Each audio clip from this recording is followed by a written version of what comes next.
Magandang hapon po sa lahat. Luzon, Visayas, Mindanao, kung saan kayong dako ng mundo po tayo nagbabalik dito sa aking munting channel, Samuel Soriano TV 29, para mag-discuss ulit ng another coins. At ito po ay ating hilig. Ito po ay ating hilig talaga, mangulikta ng barya. Sari-saring barya. Ayan po. Magandang hapon po sa lahat ng aking mga subscriber, kung saan kayong dako ng mundo po. Keep safe po sa lahat and God bless. Yun naman pong hindi pa po nakapag-subscribe dito sa aking YouTube channel at gusto nyo ang ganito mga topic po about coins, anyayahan ko sana kayo at malaking tulong na po ang inyong gagawin tulad ng pagpindot ng ating subscribe button, like and share para ma-update po kayo sa mga latest ko pang gagawin mga video po. Ang pag-usapan po natin ngayon ay pera po natin. Ayan, pera ho natin ang ating pag-usapan. Ayan. Ang ating pag-uusapan, pera ho natin. 5 centavos po, ayan, Pilipinas.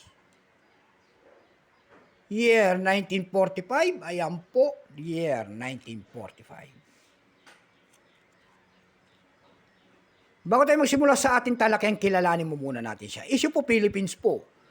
Period, Commonwealth, 1935 hanggang 1946. Type nito, standard circulation coins. Years, 1944 hanggang 1945. Value nito, 5 centavos po. Currency, piso. 1967 up to date po. Composition po nito ay nickel brass. May bigat po itong 4.92 grams. May haba pong 19 mm. May kapal po naman itong 2.4 mm. Hugis po, bilog. Orientation niyan, coin alignment. Number and dash, 47811. Reference number KM-108-A. Ito pong year 1945, ito po ay San Francisco Mint. Ito lamang po ay 4%. Kung ilang piraso ito na ginawa, ito po ay 101 million. 116 piraso lamang. May price na po ito doon sa ating numista.com kung tawagin ng ating mga kolektor. Yung kanyang very fine 50, extra fine 87, almost uncirculated 120. Ang circulated nito ay 120 din. Dako naman tayo sa kanyang price. Doon sa eb.com, nakakita ko tayo nagbebenta doon ng 708 pesos. Mayroon din nakita tayo doon na 882 pesos.